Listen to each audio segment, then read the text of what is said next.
We begin tonight with a Waste Watch report that might leave you speechless.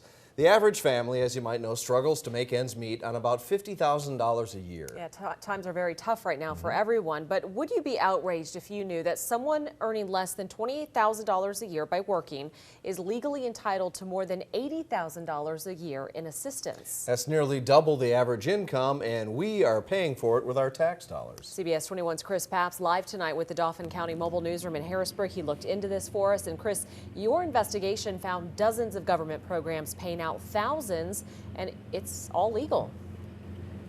Well, Rob and Tanya, $80,000 is a lot of money. That's why this story has a lot of people outraged. Now, it's one thing to help people who are down on their luck, but what if those people are getting so much free assistance they can live a better life than the hardworking taxpayers that are paying for it? And it all begins when people walk through doors like these and apply for welfare. You do what you have to do as a single mom. That's what I did. For Christina Kogan, a single mom of two, life has been a challenge. Ever since her divorce, she has struggled to simply give her kids what they need. So 5 years ago, she walked through these doors and applied for welfare. What was it like the first time that you had to walk into that office? Scary.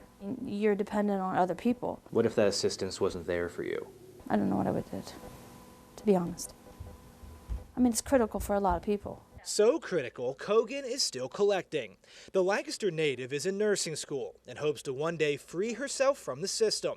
But she admits living a life off the government can be comfortable. If you're going to get something for free, are you going to work for it? And it kind of like sucks you in.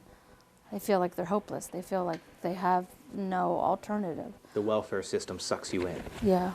And it's hard to get out of it. Yes. And it's not hard to see why.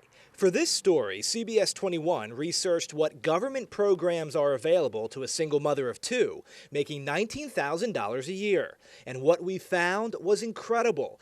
Our family would be eligible for nearly $15,000 in free daycare, another $13,400 for Head Start and Early Head Start. More than $7,100 in housing vouchers, $6,500 for weatherization projects, $400 to pay heating bills, $480 a year for a cell phone, with an extra $230 for a landline. And they would get $182 in free legal advice. This family would get more than $6,000 in food assistance, another $6,000 in medical assistance. The mother is eligible for $5,500 in Pell Grants for school, with an additional $12,000 for the Education Opportunity Grant, SMART Grant, and Teach Grant. Our family would also get $6,800 in tax credits, and $1,900 in withholdings would be returned. Add it up, and this family can get more than $81,000 in free assistance. This isn't the American dream. Matt Briette is with the Commonwealth Foundation, a government watchdog group which emphasizes a safety net, not a safety hammock. When there are taxpayer-funded programs that can give you the equivalent lifestyle of a middle-class family, why would you have an incentive to go to work? Have you seen that? Yes. Government figures show Pennsylvania's welfare department now takes up a whopping 43% of the state's budget, and that number is growing much faster than revenue. Briette admits in our hyper-politicized culture, meaningful reform is unlikely until there's a financial crisis, which he says is coming. It simply has to. We simply don't have the money. The only way in which Congress works, the only way in which Harrisburg works is that we reach a crisis. So there's going to have to be a reckoning. Do you see it that way too? Will this system only be corrected when it crashes? Gary Alexander is the PA Secretary of Public Welfare. That assessment is probably pretty correct. Alexander says it's math. The current system cannot last. The state's welfare budget has gone from growing 11% a year to 7%, but he admits that's just kicking the proverbial can down the road. We're headed for a cliff, and we can't afford it because we don't have enough taxpayers. And that has been Alexander's focus, adding more taxpayers by diverting funds to job training and away from free stuff.